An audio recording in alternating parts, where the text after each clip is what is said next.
What up, Buzz? You tapped in? Okay, Goose, you tapped in too? All right, Chicago, y'all tapped in? All right, boys, let's crack 'em. Feel like Mike in the fourth with the ball in my hands and I'm taking a shot. I'm the king in the madhouse on Madison, whether I make it or not. Now the crowd going crazy, they watching the play and I'm watching the clock. Got my shot in the air and the buzzer go off and I'm watching it drop. This team did things, MJ shot City 6 rings. D-Rose too big, too fast, too strong, history. And we good on that, put Jilla on the track and we good on whack. 3, 2, 1, everybody say Bulls on tap. Bulls on tap. Our city pretty and gritty. Benny the bull in the crowd getting hyper and litty. Me, I'm so drippy, it's slippery. Nothing offends me. Banners on banners, we winners. We got the stats in the news. Go and subscribe. Hang out with Buzzy and Goose. Tapping with us, we the truth. Jilla just murdered the booth.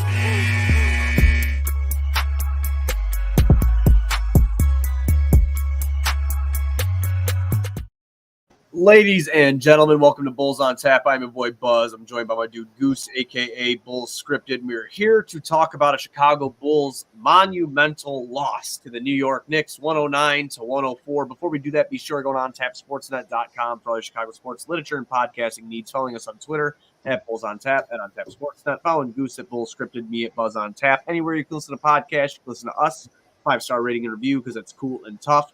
If you're watching on Facebook or Twitter, go over to the YouTube, subscribe to the OnTap Sportsnet YouTube channel, hop in the comment section, talk some shit with us. It's always a great time. If you're a betting person, go to BetRivers.com. Use promo code ONTAP. When you sign up, they will match up to $250 of your first deposit. So if you deposit $250, you get a free $250. That's $500 in your account.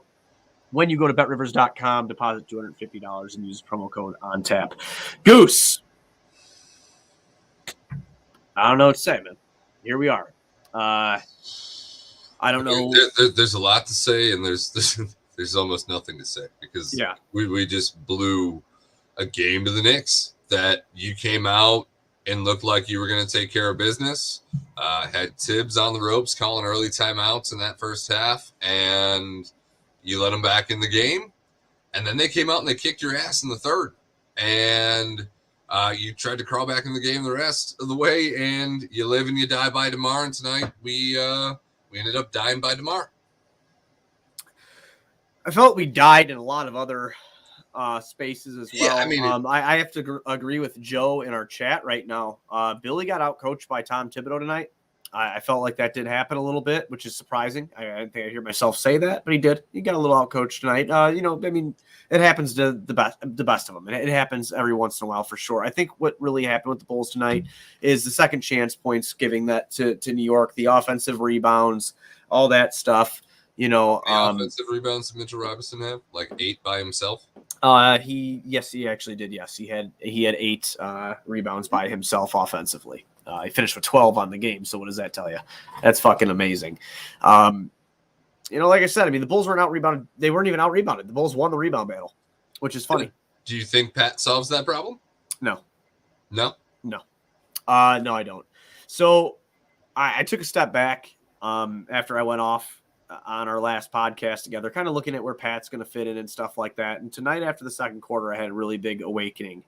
Pat played 8 straight minutes in the second quarter, or second or third. I'm sorry. It was one of the two. And he didn't register a shot attempt. Looked out of place, looked out of rhythm. And then I was just kind of thinking back in my head. I'm like, wait a minute. This is what I've been saying on this show when he was playing last year. And in the 5 games that I was talking about when he was here. And yes, does he bring size and he brings defense? Yes, he does to a certain extent. We saw him get blown by a couple times. Pat Williams is not a savior yet. I don't know if he has that in him, but he didn't make a difference. The Bulls were out hustled. The Bulls were out cared. And that is what a Tom Thibodeau led team does. And they should have known that coming in, Goose, and they didn't care because they think that they have this talent. Yeah. That talent has dissipated. It has fallen away from our eyes. The tone of this podcast is completely different than when we started it. This season. Well, I mean, yeah, obviously the tone's different right now. We just got our ass kicked by the Knicks. And I don't know why they thought like you were just going to punch the Knicks in the mouth early, and that was going to be it. Like this team wasn't going to go away. They're not really playing for much, but they do. In listening to the Knicks broadcast, they do still have a magical number with the Hawks. The Hawks have to win 3 or the Knicks have to lose. And they have a chance to get to that play-in spot still. This is their 4th or 5th win in a row. They've been playing the young guys a little bit more. They've kind of rejuvenated their culture, and they've been playing well. And the Bulls thought that they weren't going to fight back, and it got ugly. You know, Alec Burks destroyed us. Obi Toppin killed us. Julius Randle wasn't even a factor in this game. No, Julius Randle went 1 for 9. The Knicks fans were chanting to have Randle pulled from the game. They were chanting for Obi Toppin the majority of Randle's playing time, the whole entire game. It was embarrassing. The Bulls didn't have an answer for their size and their athleticism. When 2 of their best players on the team struggled in Evan Fournier and Julius Randle, obviously RJ Barrett, you already know what he's been doing after the break. I mean, I don't think we need to talk about how good he's been. He's been fantastic. If you don't follow Knicks basketball, Goose and I will tell you right now, he's averaging like 27 fucking points a game after the All-Star break. He has been unbelievable. I think that the fact of the matter is they have more size. That's been a problem for the Bulls all year to deal with something like that. But I have to just to say what it's on my mind here is what we do in these podcasts all the time. The Bulls didn't fucking give it their all. And it's been like this. Lonzo's not going to fix it. And now I'm finally crashing back down to earth after being up in space since the beginning of the season. I am coming back down at an alarming rate of speed. You don't think Lonzo's going to fix this?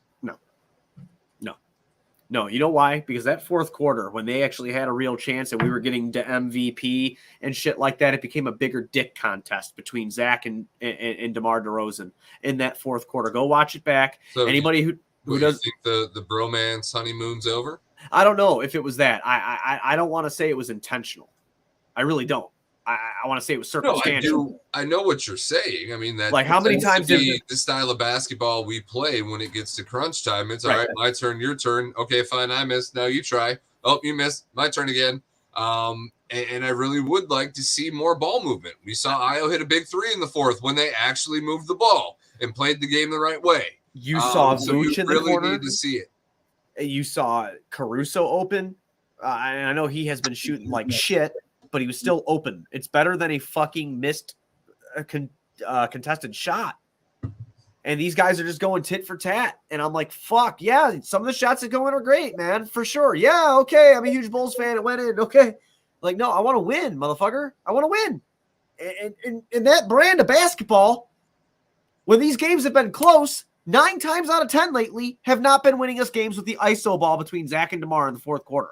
They need to move the ball. They need to play consistent defense. It has to happen for all 48. And if you're not going to do it for all 48, then you need to do it for the last fucking 24. You have to. Well, and the hero ball wouldn't even be necessary if you play defense the whole game. Once they got a lead, they got so lazy on defense and just assumed that they were going to be able to keep putting the buckets in on the other end, and the Knicks turned it up. This is a Tom Thibodeau team. Like, did you really think that you were going to hit them in the mouth and they were going to go away? I mean, it was an embarrassing thing to watch tonight. The ISO ball, I don't know how do you fix that if you're Billy? That's something that, in a sense, has got you to where you are because DeMar was stealing us games doing this. Does that? But that doesn't win you games in the playoffs.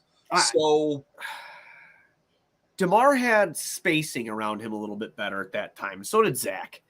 And yes, I'm alluding to Lonzo, but everybody was kind of shooting better too. Like Ayo was shooting better because you've heard that mentioned quite a few times. I would have to look up the stat here in the last, 15 games, and I'm going to do that actually right now. But we were hitting threes, so if DeMar would drive, he would make that correct pass. I give him credit. Maybe he's lost faith in the team. I don't know what it is. I don't.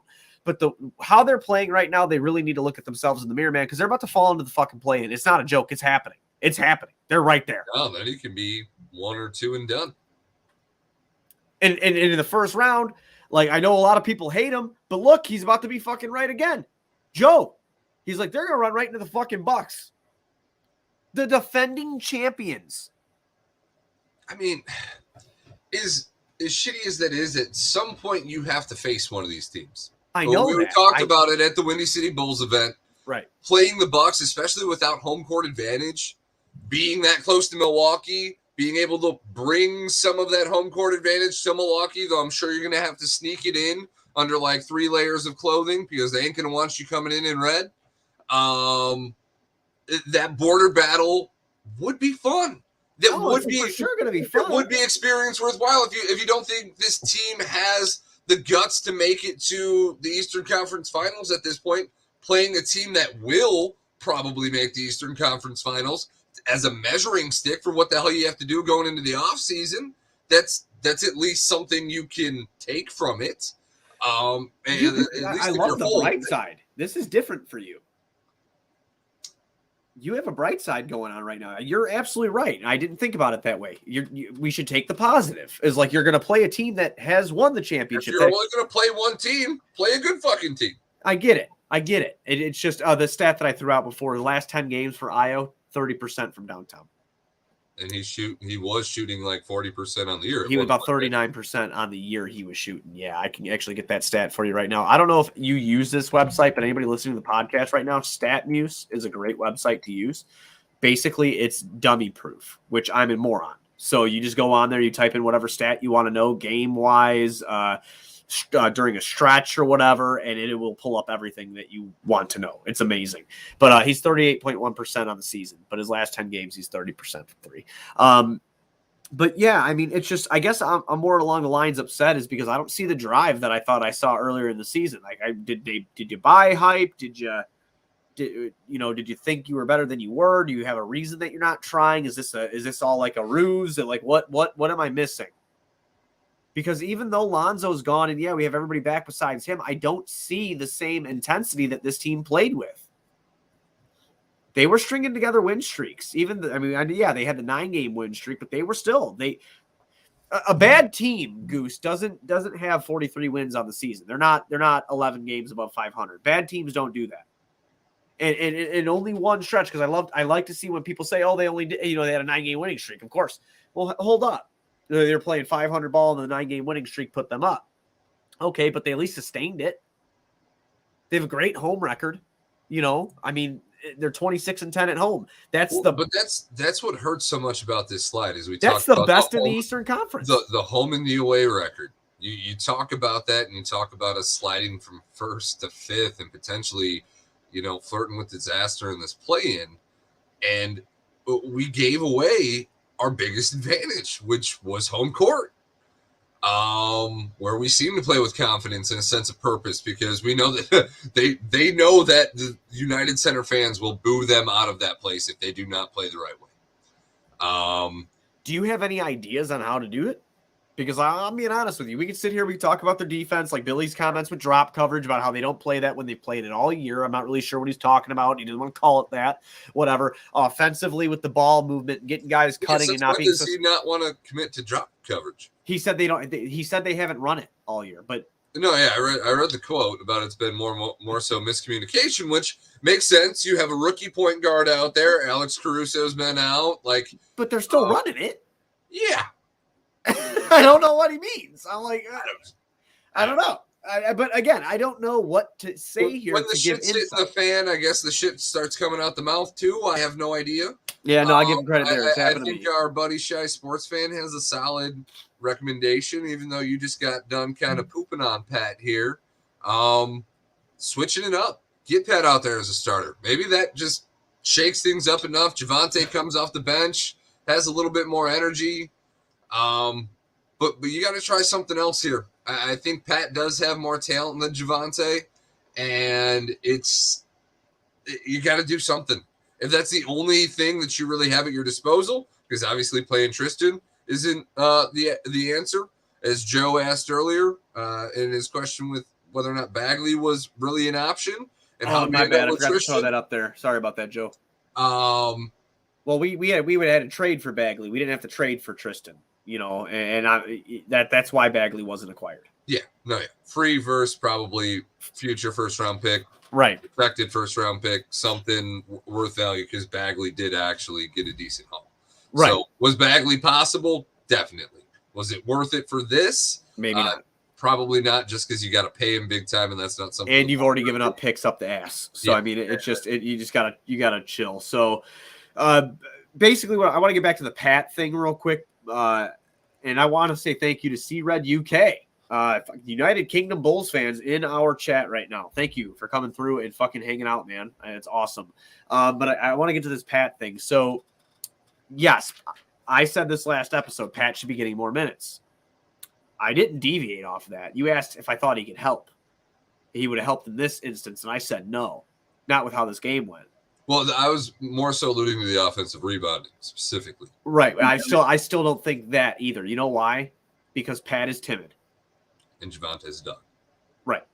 Pat is timid. Javante's a dog. It doesn't matter how many Pat you gave him. See, this is what our boy's saying. And I love our guy.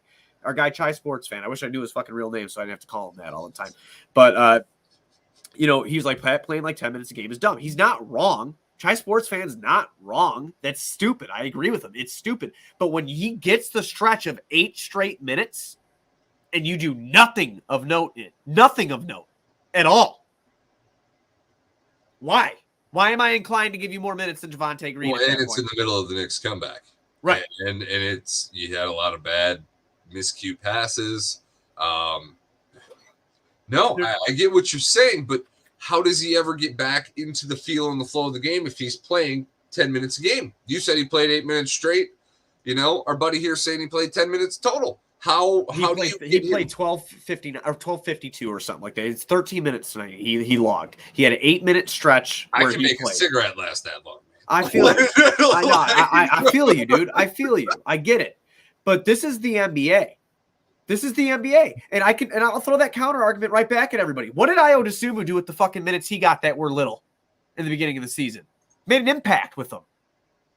There's no reason Patrick Williams can't do it. Valid. And Pat's impact tonight was negative. It's just frustrating. It is, as much as it is easy to put Billy on the grill here for not playing Pat more. What did Pat show you that warranted more minutes? So I get it. Kobe White gone all man. It's fucked up, man. It's fucked up. We went in on Kobe so hard last episode. I don't want to do it again, but after a game like tonight, it's hard not to. You're calling the all clear. If you want to go in, I feel like we've done that a lot. We have to touch on it because it was brought up. We are men of the people here, but we like to point out what's being brought up. He was ass. Again, it was bad. I mean, and then worse than ass. Yeah, he might have been like burnt ass. like he put Nair on his ass, like that shit that burns the hair off. Yeah, okay. No, that would be smooth ass. Oh, is that what? Does Nair burn you? No, Nair takes away your hair, bro. Oh, I thought it burned you. I never fucking used it. If you do it wrong. Oh, I look like the fucking Bigfoot. What do you mean? Of course I don't know what fucking Nair is. I thought it had something to do with that. Burnt ass. I'm pretty sure it stands for like no hair. Yeah, it just makes that shit disappear. That's fucking wild, man. That's fucking wild. So no, I mean, and then Kobe had that moment in the fourth where you're like, all right, he finally realized he's not shooting well. He's going to start going to the basket. And then he goes to go to the basket the third time in the row, and he throws the ball into the 10th row. And he's like, oh my God. Yes, when we're down by 3 points, and Zach's standing there in the corner like, dude, I'm here. I don't know who that is. They're not in the game. Then Ayo immediately comes in like right after that, a couple possessions, I think 2 possessions after that, and then he gets blown by fucking by Quickly and all that, and I'm just like fucking A. It was all just so terrible. I have to say, Emmanuel Quickly annoys the shit out. Oh, I can't stand that. He does that little lean in shoulder thing on every single shot, every time, and it's like he's incorporated into his standard jumper so he can get away with this nonsense. He looks like he's shooting a leaner all the time, and you can't do anything. If you're manning him up, you're getting screwed. Yeah, at this point, man, I don't know what they need to do. So just to do some team stats here, 43% from the field on 79 shots for the Bulls tonight. They went 6 for 23 from downtown for 26%. They took 33 free throws, hit 30 of them. Yeah, we can't even bitch about free throws tonight. No, again, it came down to effort, it came down to defense, and it came down to execution. And I know that all sounds stupid and cliche, but that is exactly why the Chicago Bulls lost this fucking game. No, they got a lead, they got comfortable, and like usual, they only turned the heat on defensively when they were down, when it was too late. Yep. And then they didn't get the buckets that they needed from DeMar and Zach here to close this out. I really wish that we would go back to playing a little bit more team-oriented ball down the stretch of the game, though, like we touched on a little earlier, just because DeMar's not in the same unconscious state that he was previously. Obviously, he's still always going to be 50+% from the mid-range, like mid-range God, get it. But when the game's on the line, 50-50 is not a good enough odds for me. Like, I need ball movement and the right basketball play. They just need to learn how to win again. And I mean, consistently. They played a good, like we talked about that whole game against Cleveland, where they played defense, they did what they had to do and all that. But here, just again, lay another egg. Like, it was like a lot like the New Orleans loss, I felt like. It's eerily similar. When it comes down to playing down to the competition, because didn't we have a pretty good lead in the Pelicans game too? Yeah. So it's like we get this lead, we get this cocky arrogance that we're the first seed still, and we forget that we're in the middle of a play-in hunt. We're not just like top seeding, home court advantage. No. You are playing to stay out of the play-in. Like, loser go home, loser fall down a seed, stakes. This is not good to go all the way from the top to the bottom. They need to figure this out quick, and I'm gonna tell you why. You have Washington and LA, both teams that are not great. Okay, the Clippers have been struggling. They're without Kawhi, they're without Paul George at the moment. So what was that? Still playing pretty well though. Yeah, they're only 3 games under 500, but I mean, they're not. They shouldn't be a big threat. Okay, is what I'm getting at. Then you have a team like Washington coming in, or we're going there actually. After that, dude, this sucks. It's fucking Miami, Milwaukee, Boston, Charlotte, who's fighting right now, and then Minnesota. That is a stretch of games. Like, if you don't win the games you're supposed to win here, good luck. And usually at this time of the year, the first few teams that you listed off there with the top seeding might I don't even want to read that comment on the screen. Paul George might come back. I'm going to finish this first thought first. The top teams in the East, if they weren't so close in battling for seeding themselves, you might see them resting their players, and this might not be quite as scary. But because the top of the East is so close, that is not at all the case right now. These guys are going to be going guns blazing, and they don't want to see us. They want to see us get knocked out of the play-in. That's a real fucking possible. That's tough. It's tough. I don't know what's going to happen, man. I wish I could tell you. We did secure the tiebreakers against the Cavs and the Raptors, so positives there. Even our buddy Joe had us going 5-3. I don't know if he was being facetious or not. I think he was just being nice. Joe and nice in the same sentence, except for personal reactions with that man. No, anything Twitter related is not about being nice. Stirring the pot. It's all. Bulls should go 5-3 to finish. They should surely finish in 5th still. They play like it. Yeah, no shit, right? Starting the fucking pot laughing at everybody, right? Yeah. This is fuck, dude. I mean, I like I said, I don't know what to say. Obviously we knew what to say. We did a 25-minute fucking episode. I don't know how to fix it. And then we got to read that comment there because Paul George coming back is scary, man. I don't want Paul George to come back. No. In that game. Just take it off. Just take that one off. Just make it go away.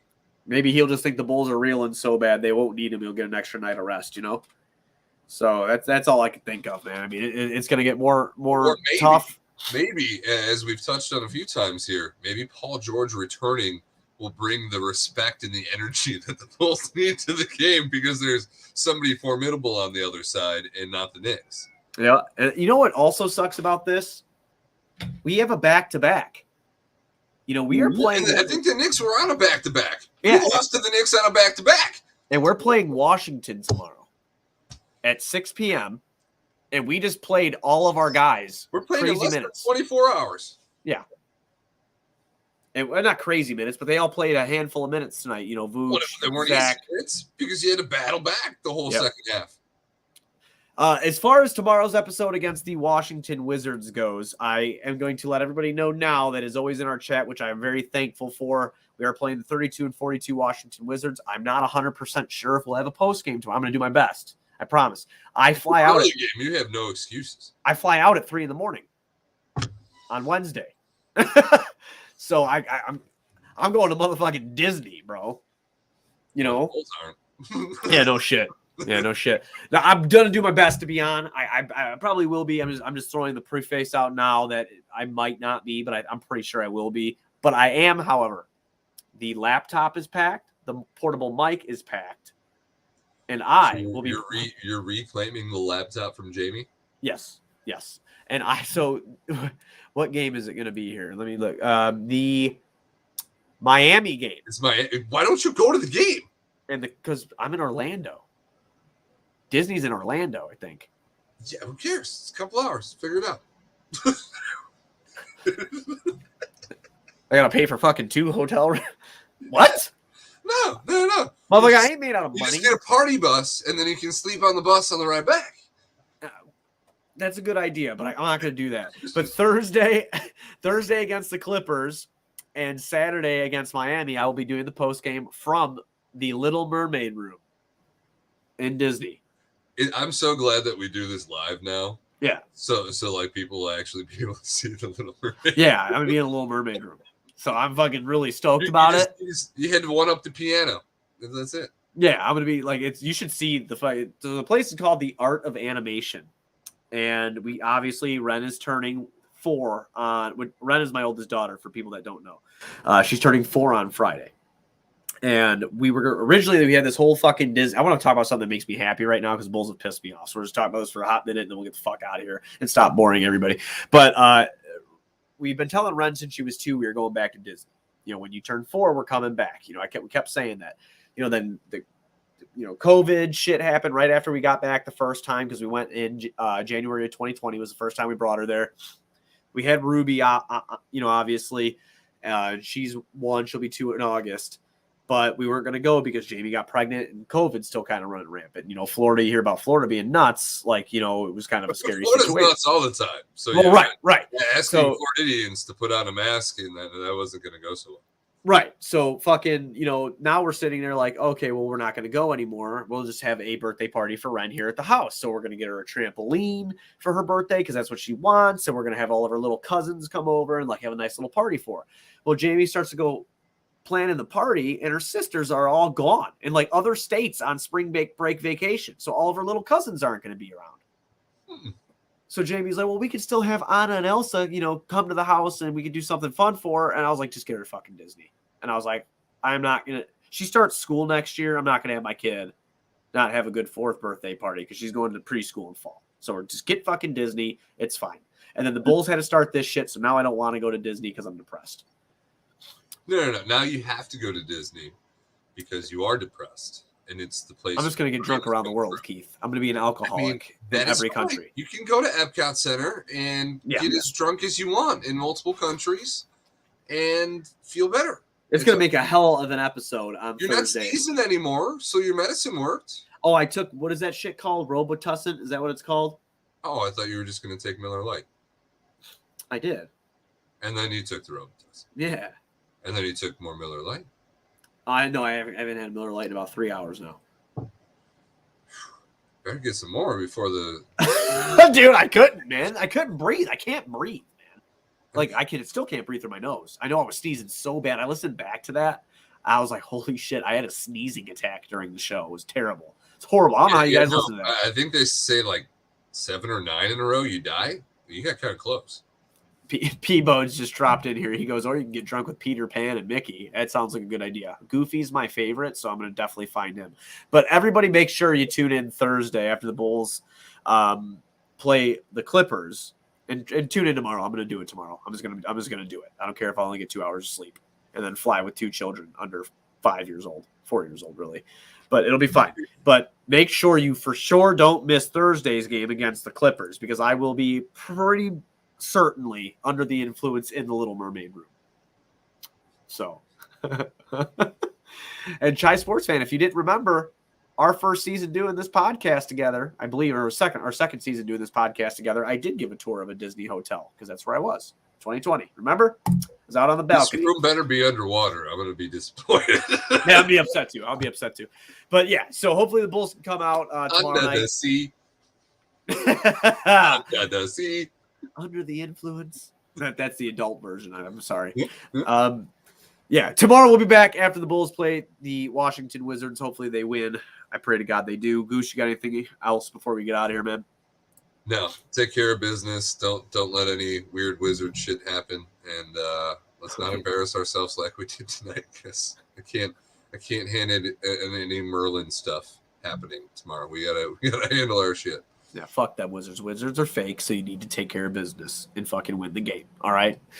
Everybody, be sure you're going to ontapsportsnet.com for all your Chicago sports literature and podcasting needs. Following us on Twitter at BullsOnTap, at OnTapSportsNet. Following Goose at BullsScripted, me at BuzzOnTap. Anywhere you can listen to podcasts, you can listen to us, 5-star rating and review, because that's cool and tough. Go over to the YouTube channel, OnTapSportsNet. Subscribe to it. Hop in the comment section. Hop in with all these awesome people that talk Bulls with us after every win and or loss. Also, if you're a betting person, go to betrivers.com. Use promo code ONTAP. They will match up to $250 of your first deposit if you use that promo code ONTAP. That's $500. That's our gift to you. betrivers.com, promo code ONTAP. Go do it. We'll be back tomorrow after the Bulls play the Wizards. And God willing, get a goddamn W. Let's